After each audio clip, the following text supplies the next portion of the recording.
For those of you that have been following me for a while, what I'm about to say will not shock you. Final Fantasy IX is my favourite game of all time, and even that might be underselling it. The game was designed to go back to the series' classic fantasy roots after previous successful attempts at modern or steampunk style fantasy, and from the instant you boot things up, you could tell things were going to be different. Despite the comedic undertone that permanently flows throughout the entirety of the narrative, it still ends up being an emotional roller coaster when it wants you to take itself seriously. Throughout the game, we'll see our characters laugh, cry, and find out answers about their existence and purpose that send them down dark and terrifying journeys of self-discovery. But the beauty of Final Fantasy IX is in the messages it tries to leave behind. And considering I'm about to start talking about the finale as an example, this is a good time to warn you all that this video will be laced with spoilers. So if you need to skip this video, I totally understand, but for the rest of you, let's keep moving. A majority of the main cast have dealt with their own fears throughout the course of the game, about the loss of love, life, and in some cases, the climax of their own story. Kuja, the game's main antagonist, who throughout the game has been so apathetic towards the lives that he brought into the world, is sent hurtling down to their level when he discovers that he's also running on limited time. Because of this newfound fear of death, he endeavours to take everything else with him, a wish that almost comes true, as in a final act of self-destructive madness, his fear, despair, and hatred awakens Necron, a twisted representation of death and fear of the unknown. It believes that it's benevolent, releasing mortals from these fears that have been plaguing them by bringing the universe to a nothing state. By its own logic, it believes that mortals crave oblivion, and that it's doing everyone a favour by speeding up the process. But by this point in the game, your party are fighting tooth and nail to survive and for their right to continue existing. Despite all of the horrors and pain they've had to experience, they fight for the chance to make happier memories in the future. Necron is the perfect final test of the party's resolve, and ultimately their will to fight for each precious day is what overcomes the final wish of a man who had given in to his fears. And even knowing some of their days might be more limited than others, they want to continue making memories that will one day, as all things do, return to the sky. The ending credit song, Melody of Life, is so fitting, because that is Final Fantasy IX in a nutshell. It's a celebration of life and the lives we lead. It's telling us that death is inevitable. It'll happen to all of us. But to let that fear get in the way of making meaningful memories is like laying down on the floor and admitting defeat. Your memories and legacy will live on far longer than you, through your friends, family, and loved ones. So make your journey a memorable one. It's a beautiful, spellbinding masterpiece, and whilst I've loved games enough to call them favourites, Final Fantasy IX transcends that. It was the game that sparked my adoration for RPGs, and ever since it's been a gold standard for any game I'd play going forward. But for years now, I've struggled making any kind of video on it. Each time I'd make an attempt, I'd realise how difficult it was boiling down something that was ultimately a very personal experience. I could summarise it in my usual style, but that felt almost insulting to the legacy it's held over my life. And I was talking about this with you guys over on Twitch one day, and someone with the absolute best intentions asked me, "What are your thoughts on the rumoured Final Fantasy IX remake?" I thought about it for a second, but ultimately I was left with one definitive answer.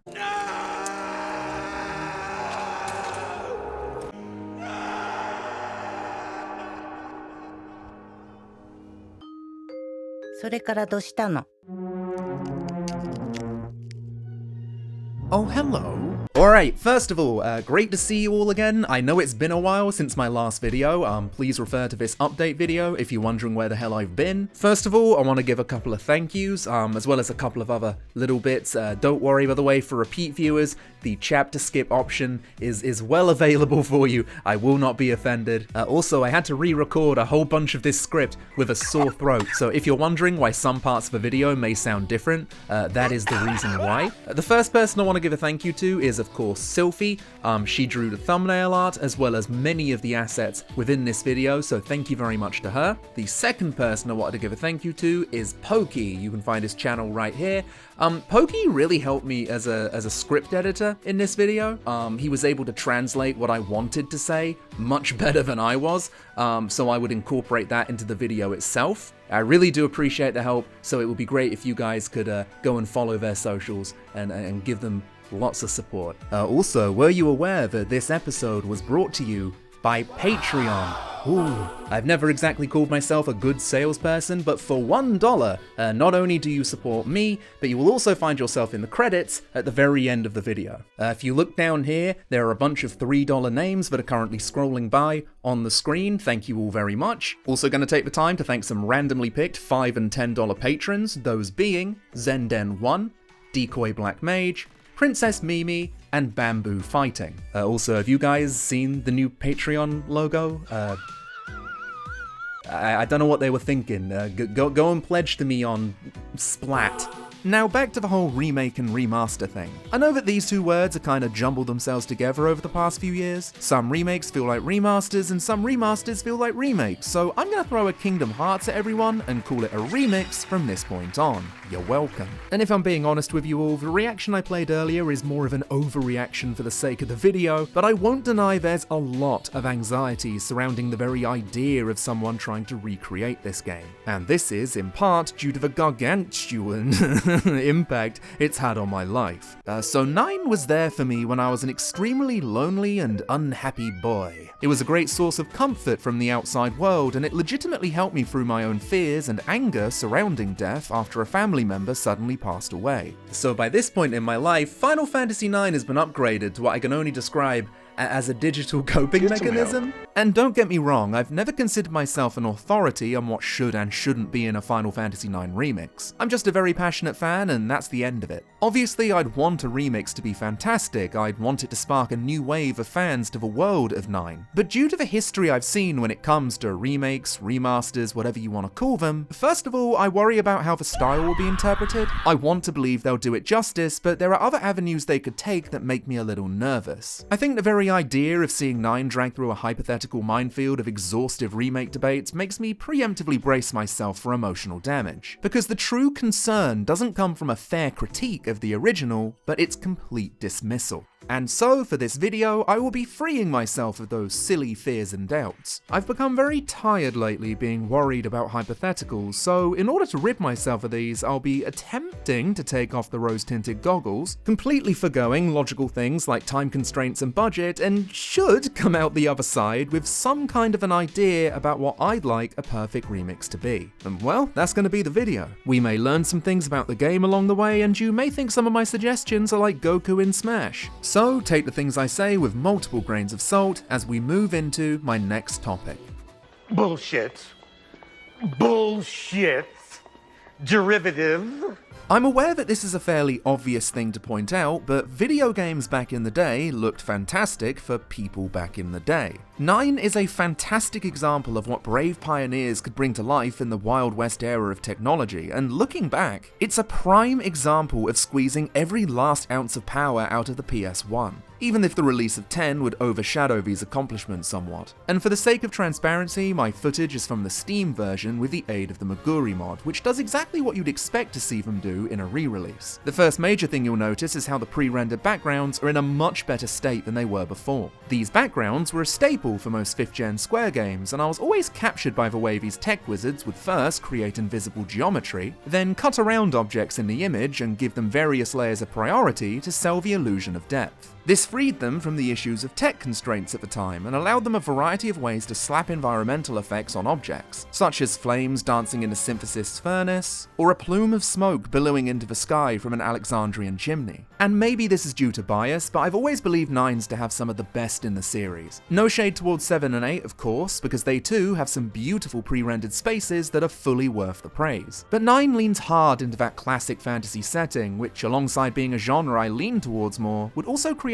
dozens of these beautiful works of art that played more into my personal tastes. And you might be wondering why it took a team of fans to bring these visuals up to date when surely it should have been the company that released it. And the answer to this is actually quite simple. You see, once upon a time, there was a little company called Squaresoft. They would make Final Fantasy games such as these ones, and upon releasing them, it's believed, in an attempt to save space, they would simply delete a bunch of these seemingly unimportant files because nobody envisioned needing to touch these games up in the future. Because Because of this decision, we now get re-releases with backgrounds that were rendered for CRT TVs being blown up on HD screens and looking understandably low quality and pixelated. And whilst they tried their best to cobble as much together as they could, even going out of their way to give a few characters an attempted HD glow-up, I've never been on board with the strange decision to upgrade a couple of characters visually but leaving everyone else exactly the same. I don't know about you, but Zidane and Garnet look like they're in completely different games here, and I'm sure even a new player can look at this and notice a clear graphical inconsistency. And this, coupled with the god-awful Android text that is the unfortunate default if you bought this on the PS4 or Switch, just leaves me disappointed for brand new players who won't be experiencing this game the best way it can be played.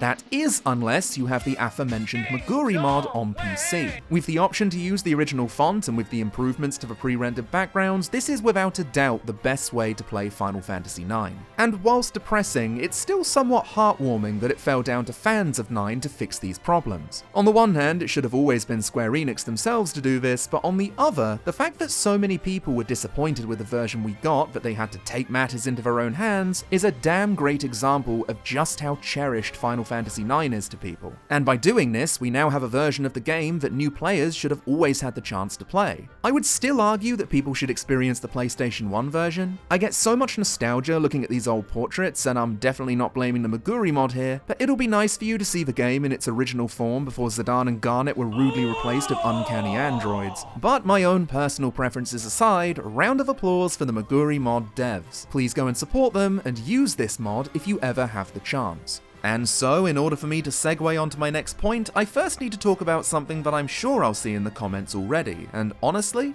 I can definitely understand why.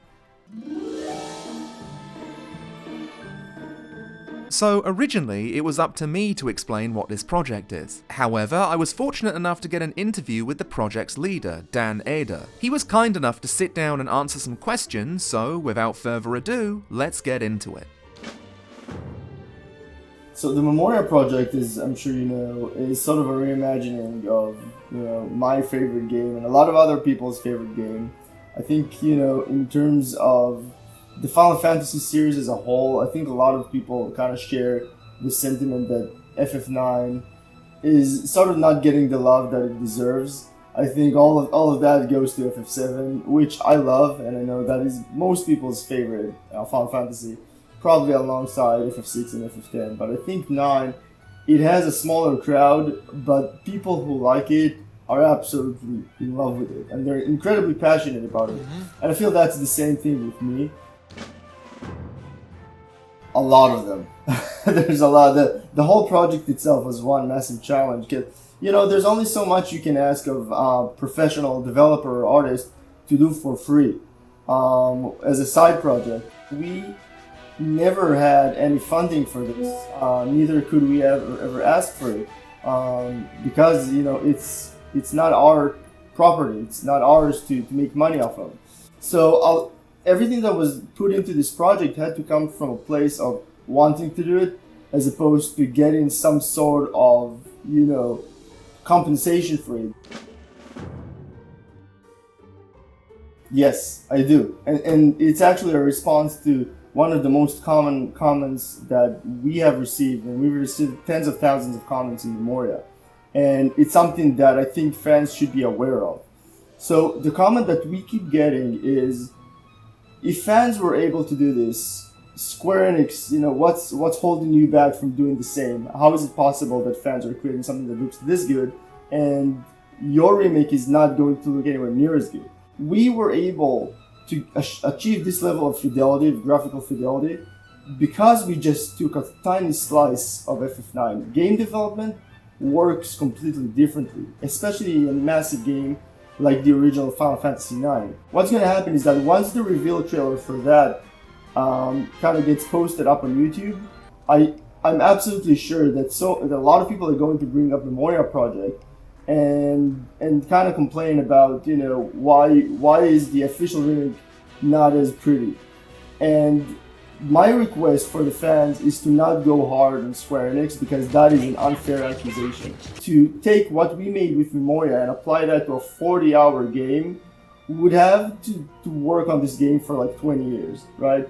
So it's not reasonable to ask that of a gaming company. First of all, huge thank you to Dan for sitting down for this interview, and as for my own takes on Memoria, I'd be a damn fool not to bring up the hard work that went into this project, because it clearly came from a great place of love and admiration for 9. From reimagining Alexandria in a fully 3D environment, but nailing the look of key areas that are nostalgic for older fans. I imagine if the angle was changed and the camera was fixed, we'd come pretty close to what I'd imagine a remix of those classic pre-rendered backgrounds could look like. Vivi's design was about as perfect as it could get. With the way they got his animations down, I'd buy it if you plucked this model and put it straight into an official remix. It's really impressive. A lot of the arrangement of Uematsu's original OST was done by the one and only Alex Moukala, and guess what? It's really stellar. I loved the inclusion of dynamic music, from entering an inn to the time of day. This is something I'd never have thought about, but now I'm hearing it, it's actually a pretty harmless addition that I wouldn't mind seeing. And I won't linger on this next point for too long, because Dan already covered so much for me, but if this remix does happen, I don't think comparing the two is going to be fair for either party. The demo has fully voiced NPCs with dynamic music and a fully realized Alexandria in 3D. It was also made this way because it took 3 years to make. They weren't on any kind of deadline, so of course they had time to make it as close to their vision as possible. But even if the Memoria project would be stretched into a full Final Fantasy game, it still wouldn't make every fan happy. There would be people who wanted to see those pre-rendered backgrounds being fully realized in 3D and for the camera angles to stay with it. There would be one person pointing at this Moogle and making a video essay about how they'd rather not see a single one until Vivi's introduction to the save system. And these definitely won't be me. But ultimately, what I want to say is, this project should be championed for what it is and how it came to be. A group of passionate fans who came together to create a project that not only got people talking about 9 more than Square Enix has in over 2 decades, but got people hungry. And from one fan to another, I think the entire team should be incredibly proud of what they made and the conversation it brought with it, because your hard work clearly shows. And whilst I was checking out the trailer for this project and saw the way Dan reimagined certain characters, I'll admit it did make me wonder about the avenues a remix could take with 9's world and cast of colourful characters. Whilst Dan would obviously incorporate his own style into some of the human designs, the commitment he takes to respecting the fairy tale-like quality of the original is something I desperately want to see in an official release. I think when talking about a potential remix, the nervousness I feel surrounding 9's aesthetic falls down to one of those hypothetical fears I brought up before. The idea that a group of people might be put in charge of 9 who have a lack of faith in the original's weird, out-there designs. Not just a select few with the main cast, but the inhabitants that see the world of Gaia as its home. But for me and many others, 9's unique look amongst its contemporaries is another thing that sets it apart. And maybe this fairy tale-like quality is all thanks to the movie that partly inspired this creative choice. And it, much like 9, is strange, fantastical, and well worth checking out.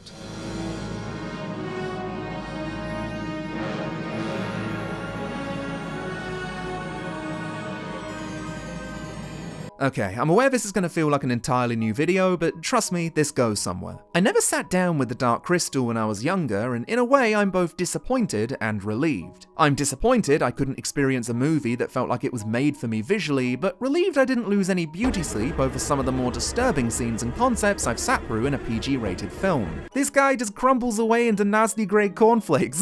That's terrible. But during my first watch through of the Dark Crystal, it was the weirdest thing. Despite not knowing the two were connected, I kept on being reminded of Final Fantasy IX here or there, and even today I have a hard time explaining it. It was like tiny moments, and for a split second I'd be thinking about 9, and sure enough, after I finished the movie, I go straight back to making a new save file. I'd forgotten about this for a few years until an interview with 9's production crew during 2019, where it was explicitly stated as being exactly that, an artistic influence. This would, of course, make me all the more fascinated with the Dark Crystal as a franchise, and what a perfect time it was to do so, because in August of 2019, we'd get The Dark Crystal: Age of Resistance, a prequel series to The Dark Crystal exclusively to Netflix. And by the way, if you ever wanted another reason to get mad at Netflix, then the cancellation of Season 2 should give you more than enough ammunition. definition. But what I really loved about the series, other than being more of a good thing, is how the creators not only respected Jim Henson's original vision to a disturbingly good degree, but how they enhanced the style using the technology they now have in hand.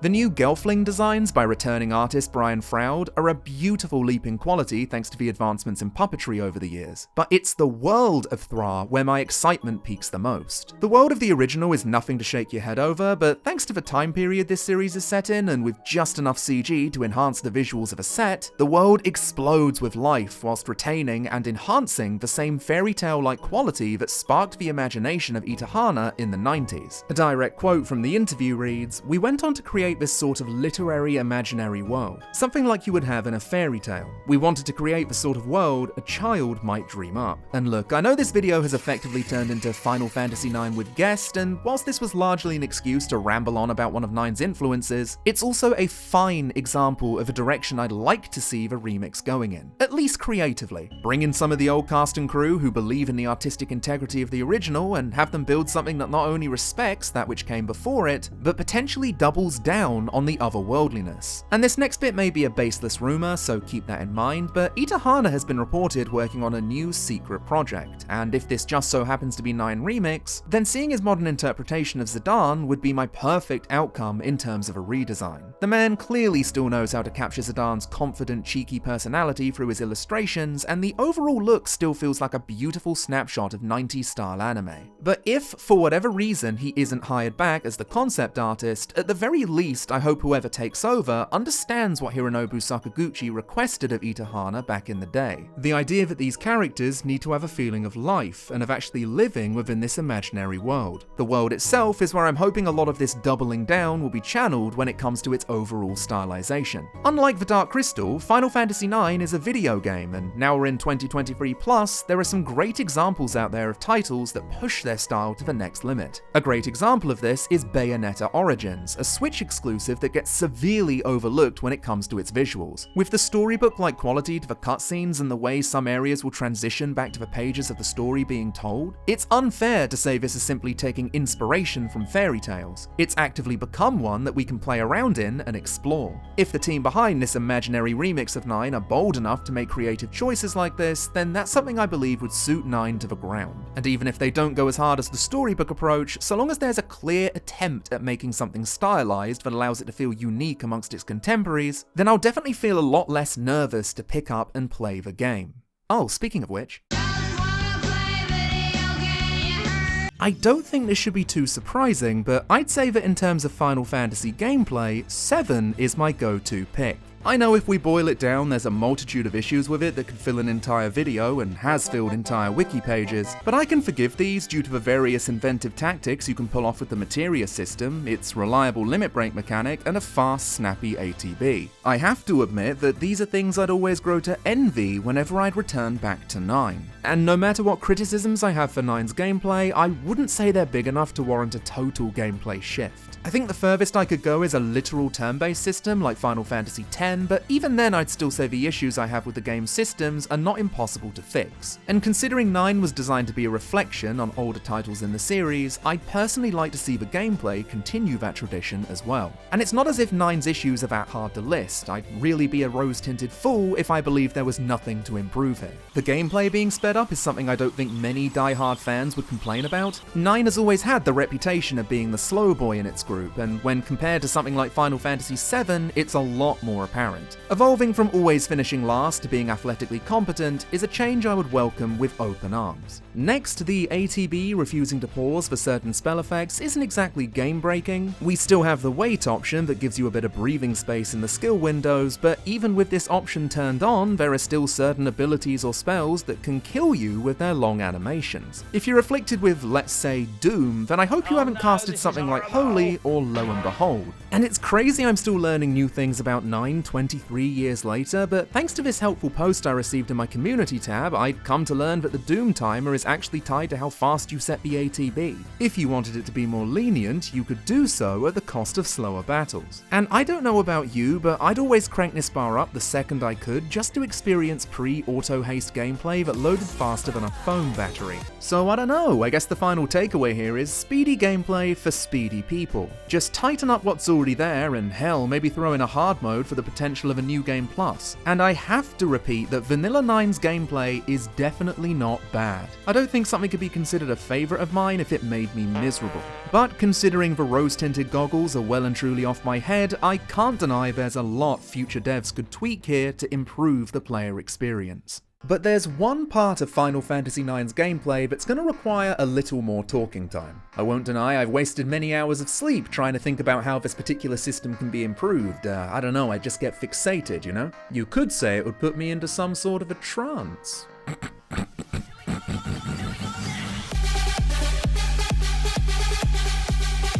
Trance is the staple limit break of Final Fantasy IX, borrowing from the game's older sister, Terra Branford, and giving everyone their own juiced-up redesign. We're introduced to it early on as an emotional surge of energy that increases one's power. And starting with a positive, if we judge Trance based solely off its aesthetic value, then it would be my favourite in the series by far, as alongside a sharp increase to their battle stats, we'll also witness characters undergo dramatic physical transformations. Freya and Steiner are my personal favourites, with their sleek, glowing suits of armour, but quite frankly there's not a miss amongst the entire cast. A choice I'm forever thankful for was to write in a few story beats to demonstrate how a handful of characters achieve this power. Zidane gets it as a tutorial upon seeing Garnet's life in danger, Vivi reaches an outburst as he witnesses the Black Waltz's cruelty towards his brethren, and finally we have Steiner as Alexandria is under siege. This moment, by the way, was the moment that really cemented my love for Steiner. It's a simple touch, but Trance always flourished in these moments. What could have been another battle fighting side by side with Beatrix is now do or die. Steiner begins to confess his love as he knows he might not make it out alive, only for Beatrix to interrupt him, as if she knows exactly what he's about to say, but she wants to hear it later, because first they need to make it out alive. This burst of encouragement from the woman he loves and with a new fierce will to survive sends him into one of the best scripted Trance moments in the game. To see him transforming from this goofy comedy relief knight to a glowing beacon of hope in the Alexandrian streets is peak Kino, but I won't deny that I've always craved more. Out of the main cast, we get 3 scripted transformations, and whilst I get the idea of overusing something makes it lose impact, I will say I've always questioned why Freya never hit Trance once in her storyline, especially during some of her later fights with Beatrix. The fact she needs to team up with a woman who played a part in the downfall of her people could have held a lot of weight with a scripted Trance scene. And only recently I thought how interesting it would have been to have Amarant achieve Trance in his very first fight with Zidane. Not only is this a unique introduction for a cast member, but it'd also leave us wondering what their past connection was to elicit such a powerful outburst. Basically, I'm happy with any excuse for an Amarant win to bring the overall grand total to 1. You took everything from me. I don't even know who you are. So, for a recap, I like Trance visually, I think it has some very cool parts in the story, but now we're going to be moving on to why I think Trance is rubbish. Too harsh? Well, alright, maybe. Or was it? For years now, Trance has been picked on, paraded by some parties as the worst limit break in the series. And whilst we're not beholden to RNGesus like in Final Fantasy VIII, and I definitely wouldn't call it terrible, I'd say I understand why people might have that opinion. It's not as if it's underpowered or difficult to obtain, it's the poor execution. For those that haven't played 9, similar to any emotional outburst, it can strike you when you least expect it, the meter itself being charged up when struck in combat. Once this bar reaches the top, you'll reap the power of a god, but because we can't have people abusing this strength, the trigger is automatic, so you have no real control over when you go sicko mode. Most of the time, all of this pent-up emotional energy is unleashed upon a totally undeserving goblin, or it decides to grace me with its presence right as the boss is in its death throes. And I don't think hype is the correct response to moments like these, I'd instead opt for something a little more physical. Once it triggers, it's party time, even if you're woefully unprepared. You usually have 3 to 4 turns to deal or heal as much damage as you can, items included. So if the wheels of time aren't in your favor and you squirted yourself into a trance right as everyone died, vital turns will be wasted throwing them a phoenix down or two. This gets especially annoying when you're trying to steal a Zidane and you can hear the trance train coming, but as we all know, there are zero fucking brakes. But even if you could pocket it for later use, trance by its very nature would suffer thanks to good old-fashioned balance. Most, if not all, trance forms are busted. Their slow build-up is to offset not only doubled stats, but some unrivaled kit that ranges from situationally useful to a 500 megaton bomb. Zidane's dying abilities deal monstrous damage for whatever point you're at in the game, so imagine how trivial boss fights would be if you could store trance for not one, but all party members. Oh no. And it's not like I don't know the trance system can already be taken advantage of by letting enemies wail on you outside of a boss door until the bar is mostly filled, but not only does that take forever, you can just as easily take down the boss without ever needing to use trance, and the other way is really boring, and I sleep. So with all of this in mind, I do understand where people are coming from when they criticize trance, and as far as fixes go, they're all fairly simple if we're under the assumption the remix will be turn-based. I acknowledge that trance could also be redeemed in a completely different gameplay genre, but this is my fantasy, don't wake me up. The most obvious answer in terms of an easy fix is to completely rebalance the game from top to bottom to accommodate stocking. Final Fantasy VII's method of replacing the basic attack at least gave you the option to store this power away at the cost of your most common form of damage. But I wouldn't want to see these forms becoming a one and done attack, as this would ruin the hype of these scripted trance moments. In this case, then implementing some sort of cooldown or potentially resetting the bar if you waste your chance to use it could give these forms just enough control to not feel completely random. I think if they were originally going for a limit break system that was intentionally designed to be as unpredictable as people's emotions, then that's a respectable idea, but I don't think it's very fun in execution. If we end up getting a bunch of crazy people who decide to go for a one-for-one recreation of 9 where we're stuck with the automatic trigger, then at the very least have fun with the concept and go crazy with the style. Make Trance play around with the UI and the aesthetics of the area, and maybe experiment with the idea of interactive music to give the transformation even more of a presence. Making the limit break affect more than just the gameplay and allowing it to interact with its environment will be right in line with my previous talks about going hard with the game's art design.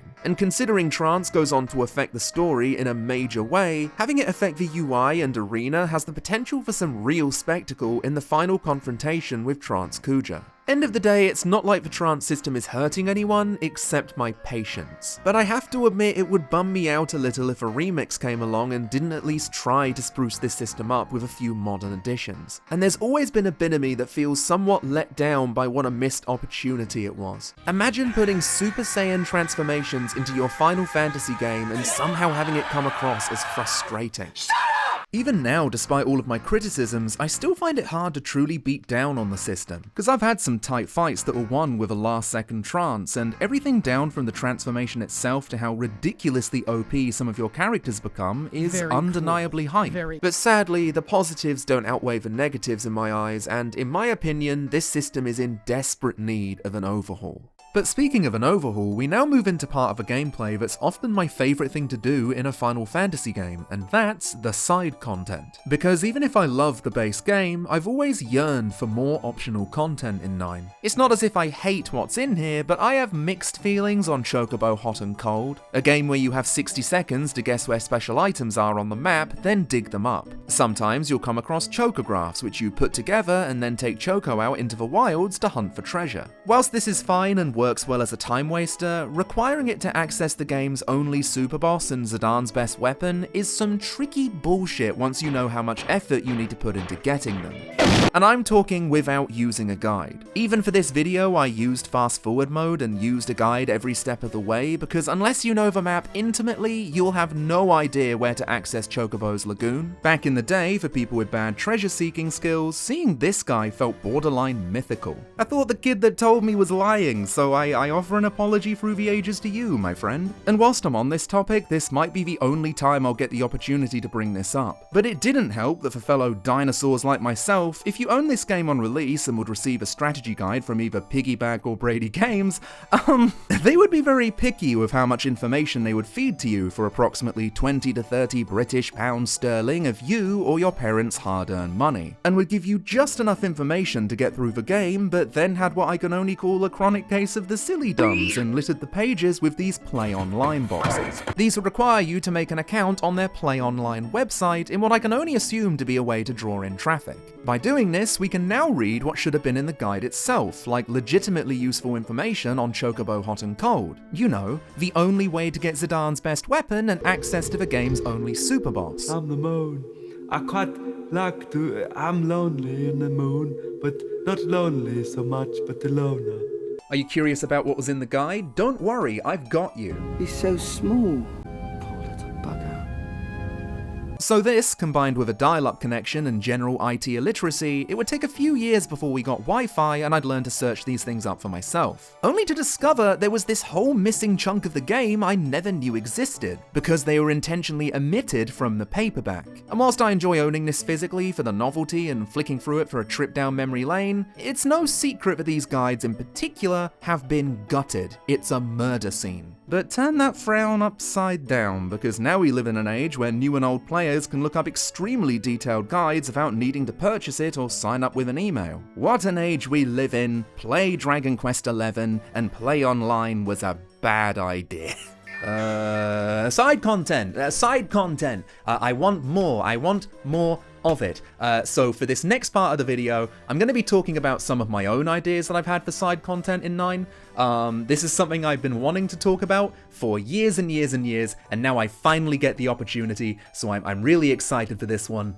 Let's get into it. They're inclusions that won't bloat the game with unnecessary detail, but they're ideas that were already integrated into the world building of 9, but still have room to grow into different concepts. My first idea brings us to the airship capital of Lindeblum, not just home to Zidane and his merry band of thieves, but also the Festival of the Hunt, a tradition dating back 500 years when the nation was first formed. And so, taking the history of this land and the traditions they keep, why not have a hunt board set up in Lindeblum? Have it unlocked after the festival and slowly drip feed stronger, unique marks for us as we progress through the game. By dropping hints in a similar way to how 12 and 16 did it, it would give us a chance to re-explore older dungeons which could breathe life into older areas. And I don't think I've ever heard of people complaining when it comes to optional boss fights, which is why my second idea simply branches out of that concept. On repeat playthroughs, I always look forward to the monster challenges in Trino, one-on-one boss fights that face you off against a strong mob for prizes. The greatest problem these fights have is there are only 4.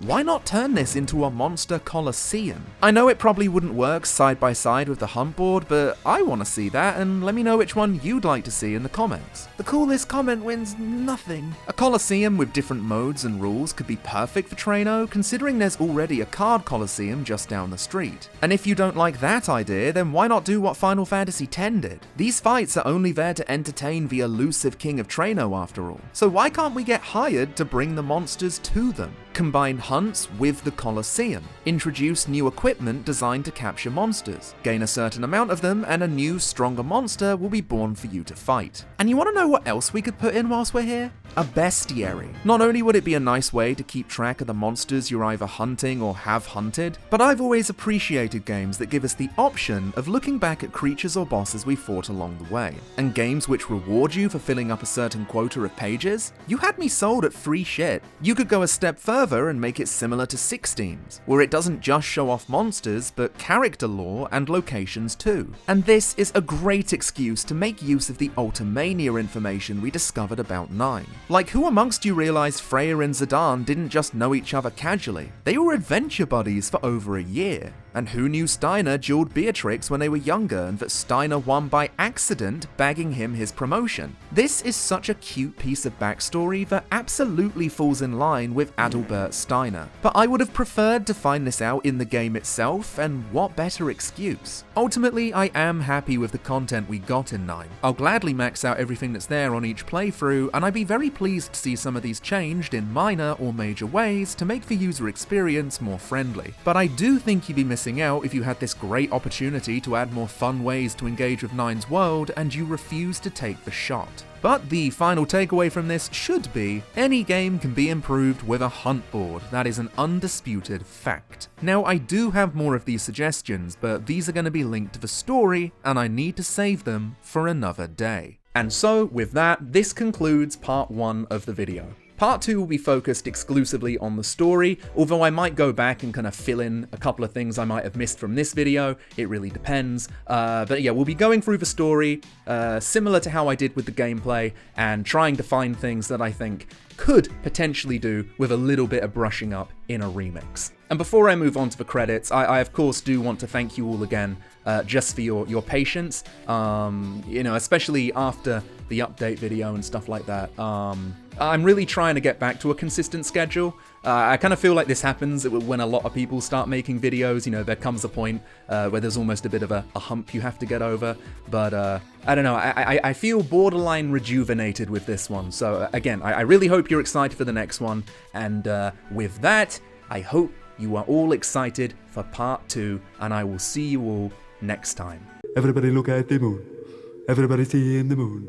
The moon is white, is milky white. Everybody look at the moon. Oh.